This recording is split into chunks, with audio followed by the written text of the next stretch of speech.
But first, let's go back to some of the key questions that remain this evening. What exactly took place on the streetcar before police arrived on the scene? Did officers do all they could to try to calm down Sammy Yatim before opening fire? Could they have used other weapons first, such as a taser? And of course, that leads to the big question. Was the teen posing a threat to anyone when he was shot and killed?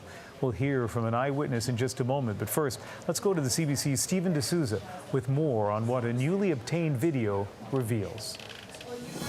The video comes from a security camera that was designed to catch vandals at a storefront just on the corner here, but it caught quite a bit more on Friday night. And what it shows you is the moment the streetcar stops here at this intersection, and you see people rushing off the streetcar. And when you take a closer look at the video, you see what appears to be Sammy Yatim moving from the back towards the front of the streetcar with his arm outstretched. And you see one of the passengers actually holding up a bicycle, basically defending himself and walking very slowly back away from Sammy Yatim. And so basically all of the passengers come off of the streetcar, save one, and we believe that one person is the driver. And what happens next for the next few minutes is quite interesting, because we see Sammy Yatim walking to the back of the streetcar, grabbing what appears to be his jacket, walking back to the front and then sitting down, and the man who we believe is a driver standing on the steps and then coming to the front of the streetcar, and it appears that the two are either conversing or talking or whatever, but basically for about a minute or so they're there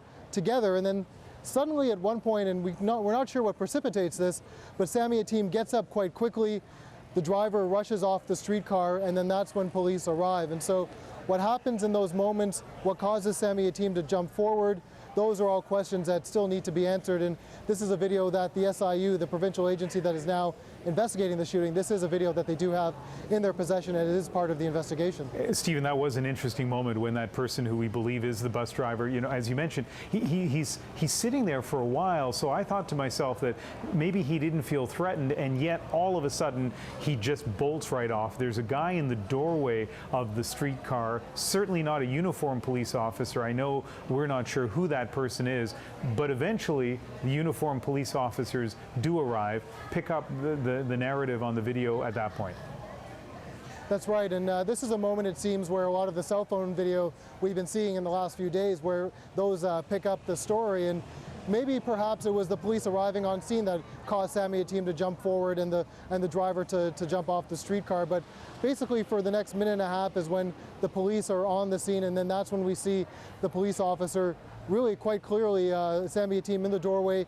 Then we hear those shots. We see the shots being fired. We don't actually hear them on this new video because it doesn't have any sound on it. And really the thing we should take away from this video is that there have been a lot of questions about just what happened in terms of de-escalating the situation. Did police spend enough time trying to calm the situation down? And between when the streetcar arrived and police fired those fatal shots is only about 5.5, maybe 6 at the most, 5.5 to 6 minutes in total.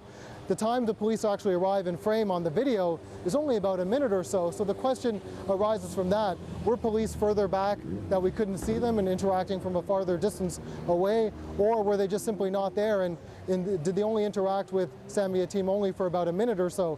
If that's the case, is that really enough to de-escalate the situation? It seemed, as we mentioned, from the conversation between Yatim and the driver that seemed to go on for about a minute and a half, things seemed quite calm at that point.